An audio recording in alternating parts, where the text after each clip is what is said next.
सियाराम परिवार की ओर से जो वृक्षारोपण किया जा रहा है, आप संदेश देना चाहते हैं। देखिए, ये हमारी जो सेवा संस्था है, सियाराम परिवार सेवा संस्था, इसको मुख्य केंद्र में रखते हुए मुख्य विषय है वृक्षारोपण महापर्व। इसको ध्यान में रखते हुए हम लोग ये वृक्षारोपण कर रहे हैं। क्यों कर रहे हैं?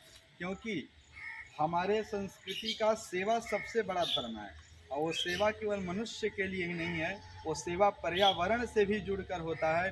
पर्यावरण का भी सेवा करना सबसे बड़ा धर्म का सेवा है।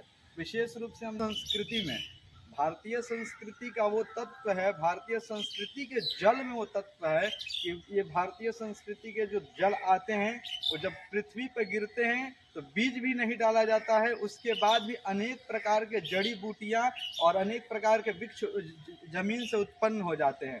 ऐसे देश में भी, हमारे भारतीय देश में पर्यावरण की इतनी कमी हुई है, इतनी कमी हुई है जिसका हम गिनती नहीं कर सकते हैं। उस विषय को हम विशेष रूप से ध्यान रखते हुए, जो भारतवर्ष हरियाली से और संस्कृति से जाना जाता है, वृक्षों से जाना जाता है, जड़ी बूटियों से जाना जाता है, उस देश में वृक्ष की कमी होना ये अत्यंत निंदनीय विषय है। उसी को विशेष ध्यान रखते हुए हमारे संस्था के द्वारा, हमारे परिवार के द्वारा, जहाँ पर संस्था का विशेष जो सेवा ही परमो धर्म का लक्ष्य है, उसको ध्यान में रखते हुए प्रकृति को बचाने के लिए, अपने संस्कृति को बचाने के लिए, अपने जीवन में जड़ी बूटी को लाने के लिए, औषधियों को लाने के लिए, और जिस प्रकार से ये प्रकृति, ये संस्कृति का जो प्रकृति है, पेड़ पौधा है, वो केवल वृक्ष ही नहीं है, वो हमारे संस्कृति का पहचान है। उसको ध्यान में रखते हुए विगत ये दूसरी बार अनेक संख्याओं में हम लोग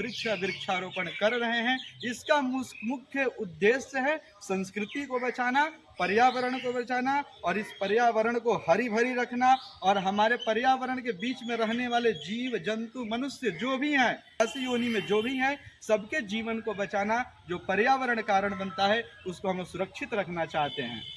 आपका परिचय अपना। मेरा नाम ऋषिकेश जी महाराज है।